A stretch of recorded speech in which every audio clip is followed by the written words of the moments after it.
বিয়ের পর প্রথম রাতে আমার শাশুড়ি মা উপহার হিসেবে একজোড়া সোনার কানের দুল দেয়নি, দিয়েছিলেন একটা জং ধরা পুরনো চাবি। ফিসফিস করে কানে কানে বলেছিলেন, বৌমা, এই বাড়ির সব ঘরের তালা খুলবে, কিন্তু সিঁড়ির নিচে ওই ছোট কুঠুরির তালাটা খোলার চেষ্টা করো না। যদি খোলো, তবে এই সংসার থেকে ফেরার পথ চিরতরে বন্ধ হয়ে যাবে। সেই দিন হেসেছিলাম, কিন্তু আজ ৩ মাস পর সেই নিবদ্ধ ঘরের ভেতরে পাওয়া লাল মালাটের ডায়েরির হাতে নিয়ে আমার হাত পা বরফ হয়ে আসছে। ডায়েরির প্রথম পাতায় লেখা, আমি জানি আজ রাতে ওরা আমাকে মেরে ফেলবে। নীলিমার বিয়ে আজ ৩ মাস পূর্ণ হলো। ঢাকা ব্যস্ত জীবন ছেড়ে মফস্বলে এই বিশাল পুরনো জমিদার ধাঁচের বাড়িতে মানিয়ে নিতে তার বেশ কষ্ট হচ্ছে। নীলিমার স্বামী আরিয়ান পেশায় সফটওয়্যার ইঞ্জিনিয়ার। দিনে অনেকটা সময় ল্যাপটপে ডুবে থাকে। বাড়িতে মানুষ বলতে আরিয়ান, নীলিমা আর ওর শাশুড়ি রাবেয়া বেগম। রাবেয়া বেগম মানুষটা এক অদ্ভুত প্রকৃতির। সারাদিন খুব একটা কথা বলেন না, হাতে সবসময় একটা তসবি থাকে, কিন্তু চোখ দুটো সবসময় যেন বাড়ির আনাচে কানাচে কিছু একটা খুঁজে বেড়ায়। নীলিমার সাথে তার সম্পর্কটা মন্দ নয়, তবে কেন যেন একটা অদৃশ্য দেওয়াল সবসময় কাজ করে। সেই দিন ছিল বৃহস্পতিবার। আরিয়ান অফিসের কাজে ঢাকায় বাইরে গেছে। বাইরে অঝরে বৃষ্টি পড়ছে। পুরনো বাড়ির কর্নিশ বয়ে জল পড়ার শব্দটা নির্বুদ্ধতাকে আরও গাঢ় করে তুলেছে। রাবেয়া বেগম বিকেলের দিকে হঠাৎ করেই বললেন, তার শরীরটা ভালো লাগছে না, তিনি শুয়ে পড়বেন। নীলিমা তাকে ঔষধ খাইয়ে নিজের ঘরে চলে এলো, কিন্তু নীলিমার চোখে ঘুম নেই। জানালার বাইরে আম গাছের ডালগুলো বাতাসে দুলছে, যেন কোনো আশৈরিক হাত ইশারায় ডাকছে। হঠাৎ তার মনে পড়ল স্টোর রুমের পাশেই সেই ছোট ঘরটার কথা। বিয়ের পর থেকে দেখেছে ওই ঘরটা সবসময় তালা বন্ধ থাকে।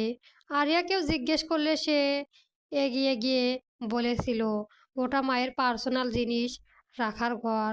আমরা কেউ ওই দিকে যাই না। কৌতূহল মানুষের মত জাগাত। নীলিমার মা পা টিপ টিপ ঘর থেকে বের হলো। করিডোরে অন্ধকার চিরে সে এগোতেই লাগলো সেই রহস্যময় ঘরের দিকে। আশ্চর্যের বিষয়, আজ দরজাটা পুরোপুরি বন্ধ নেই, সামান্য ফাঁক হয়ে আছে। সম্ভবত শাশুড়িমা তাড়াহুড়ায় তালা দিতে ভুলে গেছে। নীলিমা ভেতরে ঢুকলো। ঘরটা ধুলোয় ধূসর। এক কোণে একটা বিশাল কাঠের সিন্দুক। সিন্দুকটা গায়ে লতাপাতা কারুকাজ। নীলিমা আলতো করে সিন্দুকটার ডানা সম্পর্কে করতেই সেটি ক্যাচ ক্যাচ শব্দ করে খুলে গেল। ভেতরে কিছু পুরনো শাড়ি আর গয়নার বক্স, কিন্তু সব কিছুই নিচে চাপা পড়েছিল একটি লাল ময়লাটি ডায়েরি। ডায়েরিটা হাতে নিতেই নীলিমার হাতটা একটু কেঁপে উঠল। ধুলো ঝেড়ে প্রথমবার পাতা খুলতে তার রক্ত হিম হয়ে গেল। প্রথম পাতায় বড় বড় অক্ষরে লেখা, এই বাড়িতে পা রাখার প্রতিটি মেয়ের জন্যই ডায়েরিতে একটি সতর্কবার্তা। যারা সত্য জানতে চেয়েছে তারা কেউ ফিরে যায়নি। নীলিমা ঢোক গিলল। ডায়েরির তারিখগুলো অনেক পুরনো, প্রায় ২০ বছর আগে। পাতা উল্টাতে সে দেখল এক মহিলার হাতের লেখা, কিন্তু সেটা রাবেয়া বেগমের লেখা বলে মনে হচ্ছে না। সেখানে লেখা ছিল, আজ ১৭ই জুন। বাড়ির লোকগুলো ভাবছে আমি পাগল হয়ে গেছি, কিন্তু আমি জানি এই দেওয়ালের ভেতরে কেউ একজন ফিসফিস করে কথা বলে।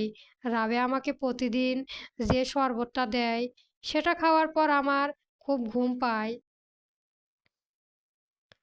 আমার মনে হয় ওরা আমাকে সরিয়ে দিতে চায়। আরিয়ানের বাবা কেন মাঝরাতে কুয়োর ধারে গিয়ে দাঁড়িয়ে থাকে? আমি কাল রাতে দেখেছি তার হাতে একটা কোদাল ছিল। নীলিমা কপালে ঘাম জমছে। আরিয়ানের বাবা তো 10 বছর আগেই মারা গেছেন, হার্ট অ্যাটাকে।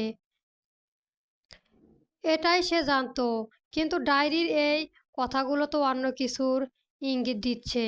তাহলে কি এই বাড়িতে কোনো অন্ধকার ইতিহাস চাপা পড়ে আছে?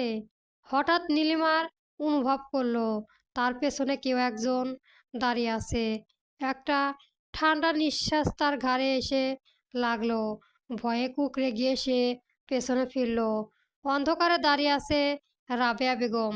তার হাতে কোনো তসবি নেই, বরং চোখ দুটো অস্বাভাবিক জ্বলজ্বল করছে।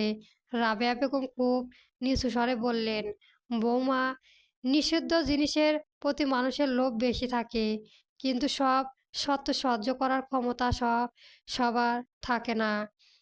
ডায়েরিটা যেখানে ছিল সেখানেই রেখে দাও। নীলিমা তোতলাতে তোতলাতে বলল, মা, আমি আসলে মানে ধুলো পরিষ্কার করতে এসেছিলাম। রাবেয়া বেগম এক পা এগিয়ে এলেন। তার ঠোঁটের কোণে একটা রহস্যময় হাসি। আরিয়ান ফেরেনি এখনো। বৃষ্টি বাড়ছে। চলো নিচে গিয়ে এক কাপ চা খাই। চা খেতে খেতে তোমাকে এই বাড়ির কিছু গল্প শোনাই, যা ডায়েরিতেও লেখা নেই। নীলিমা বুঝতে পারল না সে বিপদে পড়েছে নাকি কোনো বড় রহস্যের মুখোমুখি হতে যাচ্ছে। রাবেয়া বেগমের হাতে চায়ের কাপ কি তবে সেই শরবতের মতোই কিছু? ডায়েরির সেই মহিলাটি বা কেই ছিলেন? আরিয়ানের আগের কোনো স্ত্রী, নাকি অন্য কেউ? বৃষ্টির শব্দ ঝাঁপিয়ে নীলিমা নিজের হৃৎপিণ্ডের ধুকপুকানি শুনতে পাচ্ছিল। সে ডায়েরিটা সিন্ধুকে রেখে রাবেয়া বেগমের পিছু পিছু নিতে নামতে লাগলো। তার মনে হচ্ছে এই বাড়িটা তাকে গিলে ফেলার জন্যই মুখিয়ে আছে। পরবর্তী গল্প পেতে আমার চ্যানেলটি সবার আগে সাবস্ক্রাইব করে রাখবেন। ধন্যবাদ। গল্প শাশুড়ির ডায়েরি চলবে।